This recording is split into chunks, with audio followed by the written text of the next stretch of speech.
Salve, rapaziada. Eu ainda lembro, se no meu canal. E, na moralzinha, eu só vou aqui praticando a minha dicção, lendo esse livro aqui.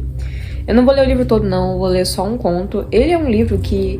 Ele era da minha prima. Gente, se estiver pegando o som de saxofone no fundo, é o meu tio que tá tocando o set de bossa dele.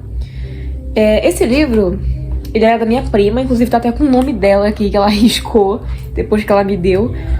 E eu era fascinada por esse livro quando eu era criança. Eu sentia alguma coisa nele que era muito especial. E até hoje eu sinto. Eu acho que esse livro é muito importante pra mim. Principalmente um conto dele em específico, que é um conto persa. Na real, ele vem, tipo, de uma história muito...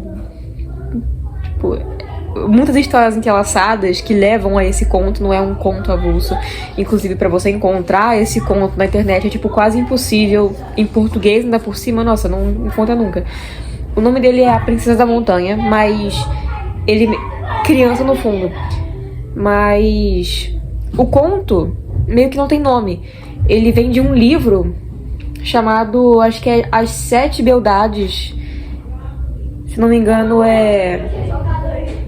eu não sei, não lembro de onde que é esse conto exatamente, essa história, né, mas o nome do livro de onde essa história da Princesa da Montanha se origina, ele chama As Sete Beldades. E eu não sei se ele vem realmente da Pérsia ou só essa parte da história vem da Pérsia, mas enfim, eu vou falando pra vocês da Princesa da Montanha. Gente, as ilustrações desse livro são uma maravilha, cara, nossa senhora. E eu tenho que praticar minha dicção porque eu tô pretendendo entrar no teatro no ano que vem. E tem audição, aí tem teste de palco, que são uns 3 minutos de você interpretar uma cena, e teste de leitura também, pra... né? Enfim. Meu Deus, a minha irmã não para de gritar. E ela fala muito alto, ela fala mais alto do que eu.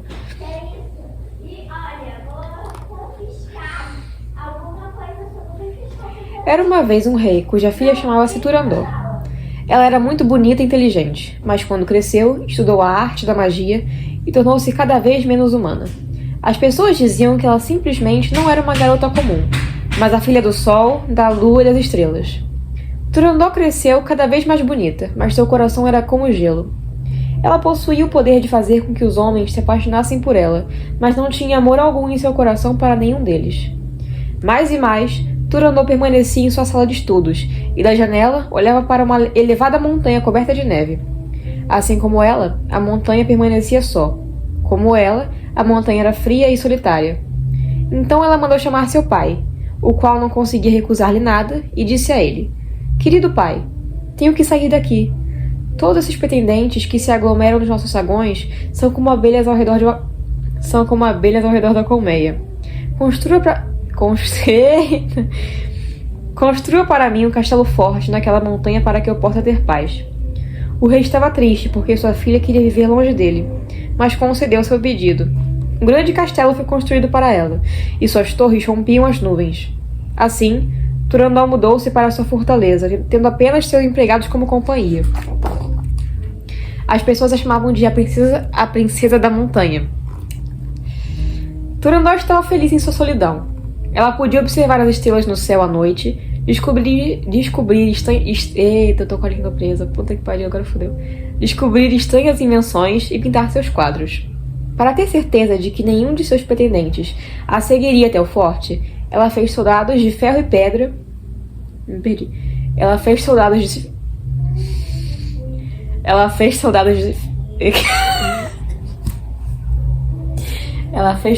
ferro e pedra para serem seus vigias.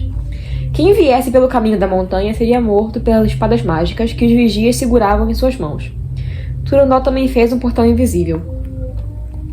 Satisfeita porque ninguém atacaria inesperadamente, Turandot pegou seus pincéis e em seda fina pintou seu autorretrato em tamanho natural. Era quase mais bonito que a princesa porque foi pintado com um pincel mágico, e no canto ela escreveu: "Príncipe ou herói, para me desposar, estas coisas deverá apresentar. Nobre e belo deverá ser, com espadas mágicas seu caminho deverá abrir. Depois de o portão escondido encontrar, responda minhas adivinhações ou enfrente seu destino. Aquele que falhar, sua vida perderá, e como esposa nunca me e como esposa nunca me tomará. Gente, eu li tão bem o versinho, ai. Turandot ordenou que seu autorretrato fosse colocado na praça principal da cidade. Pretendentes vieram de todos os lados para observá-lo atentamente. Alguns, repentinamente enlouquecidos pelo amor da inatingível princesa, imediatamente puseram-se a caminho e foram rapidamente atingidos pelas espadas mágicas, o que serviu de aviso para os imprudentes. Um príncipe, que nunca tinha ouvido falar sobre Turandot, cavalgando pela cidade certo dia, ficou impressionado com o rosto radiante da encantadora princesa.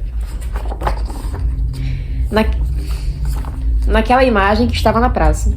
O príncipe sentiu as incuráveis aflições de amor invadirem o seu coração, mesmo quando tremeu de medo ao ouvir sobre o terrível destino dos pretendentes que o antecederam.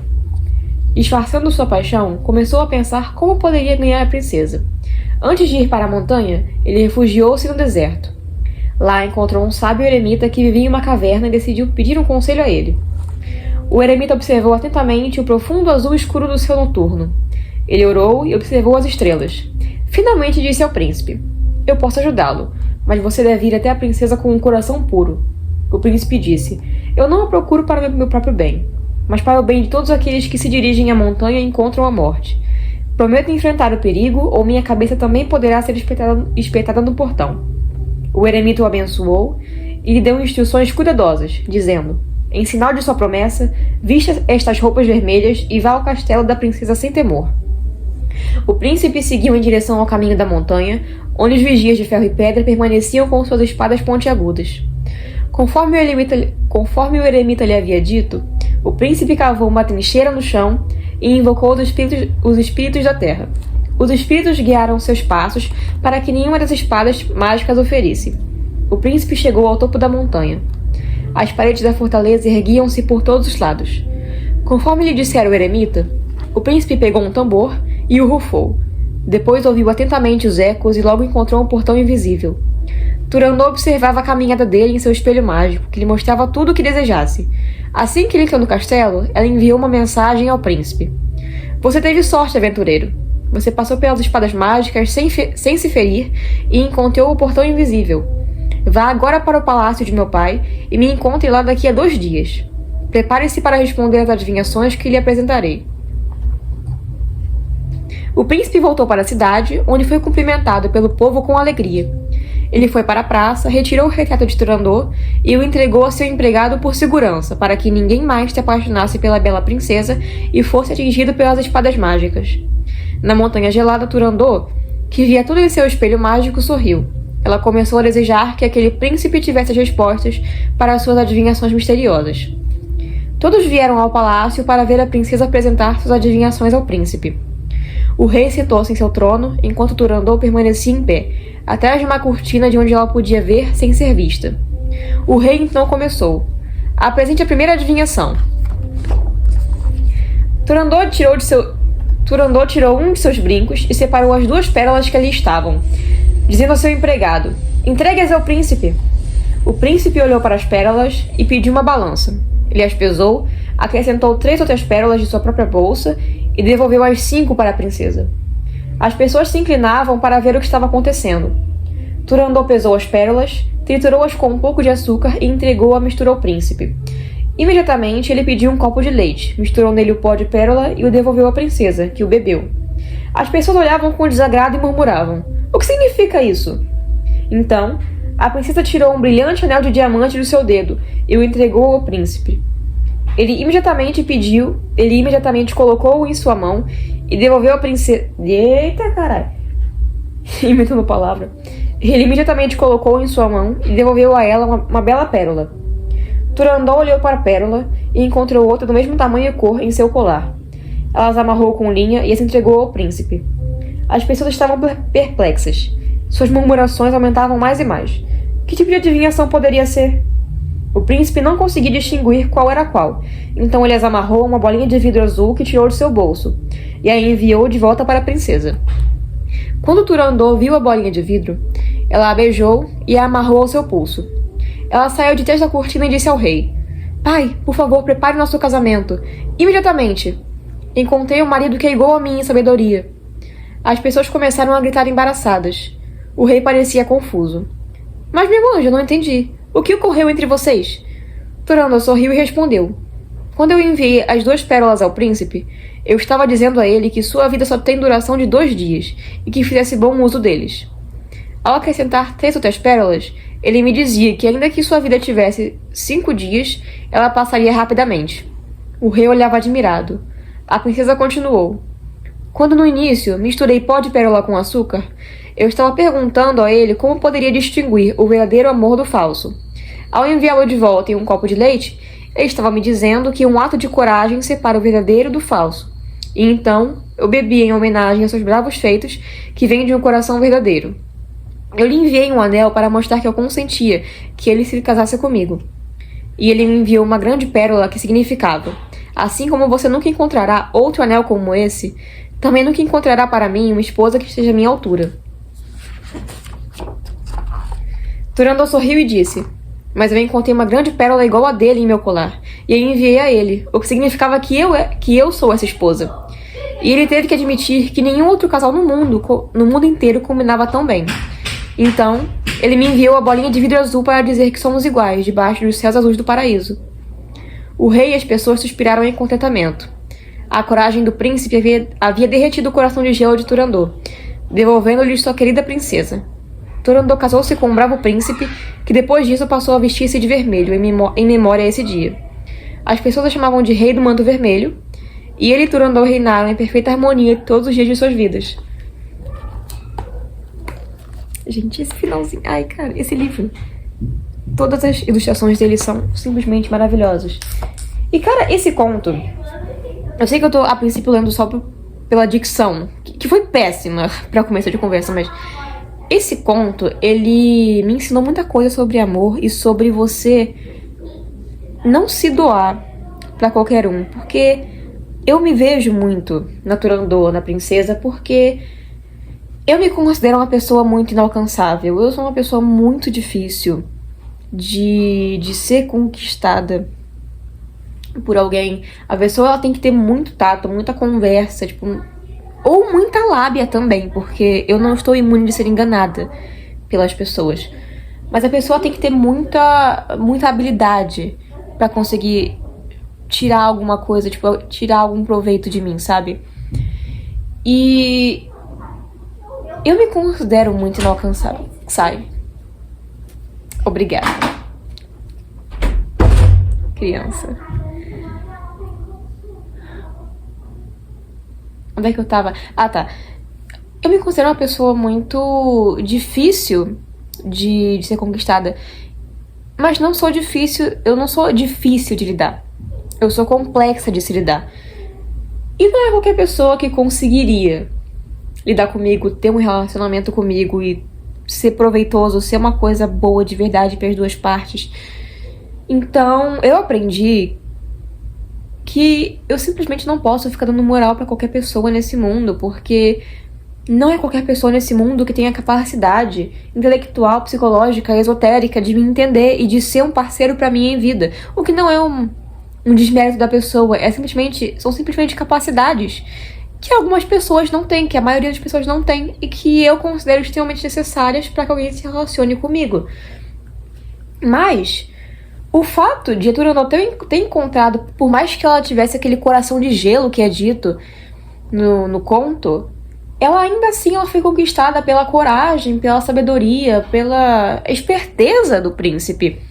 Então eu acredito que em algum momento, no momento certo, vai aparecer uma pessoa que tenha uma pérola exatamente igual à minha. E que nós vamos ser iguais debaixo dos céus azuis do paraíso. Então... esse tipo de história, que não é só um conto de princesa em que a princesa tá presa numa situação e ela tem que ser salva e ela vive feliz pra sempre depois. Sabe, os dois, o príncipe e a princesa, eles estão no mesmo patamar de sabedoria. Não é que a princesa ela tá superior a ele. E nem o príncipe é superior a ela, ele meio que não salva ela de nada. Acho que o único momento em que a gente pode considerar que o príncipe salva ela de alguma coisa é salvar ela daquela solidão que ela vivia. Mas do mesmo jeito parece que ela era contente com a própria solidão.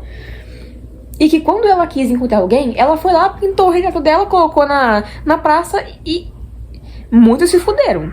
Mas ela conseguiu o que ela queria. E sem ter que se rebaixar. Sem ter que se propor, sem ter que aceitar menos do que ela merecia. Sem ter que aceitar um príncipe que oferecesse menos do que ela realmente merecia. Então, eu acredito que no momento certo aparece alguém. E alguém que esteja no mesmo patamar que você...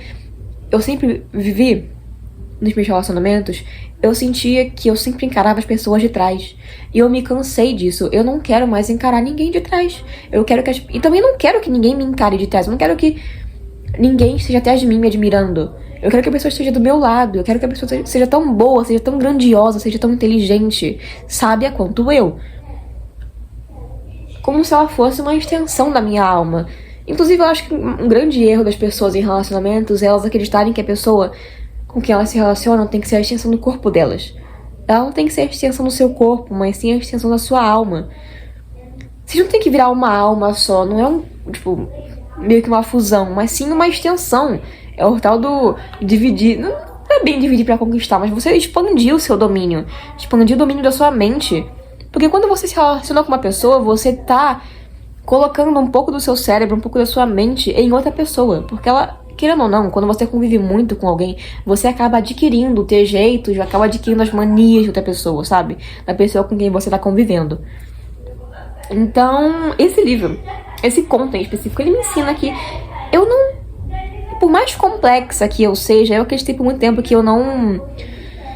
principalmente depois de experiências traumáticas, eu acreditava que eu não fui feita pra me relacionar com as pessoas porque eu era muito difícil de se lidar. Eu não sou difícil, eu sou simplesmente nichada. Eu sou uma pessoa de nicho, eu não sou pra qualquer um. Então, eu meio que acredito, eu continuo acreditando que eu vou alcançar o amor um dia porque não é possível que eu seja a única pessoa no mundo que seja tão incrível. Não é possível que seja a única pessoa no mundo que esteja à minha altura. É isso que eu quero dizer. Então, apesar da dicção péssima, se vocês entenderam algo dessa leitura, reflitam. Pensem um pouquinho sobre relacionamentos e sobre questão de igualdade em relacionamentos. Não dessa igualdade no conceito caricato que as pessoas têm, tipo a igualdade entre homem e mulher no relacionamento, igualdade em sabedoria, igualdade em plano de vida, igualdade em simplesmente expansão de consciência. Se a pessoa tem uma consciência mais ou menos expandida que a sua, vocês podem até se dar bem no primeiro momento, mas a longo prazo talvez isso não dê certo. Enfim, não sei quando o próximo vídeo sairá, nem sobre o que ele será. Aguardem mais uma madrugada que eu esteja entediada.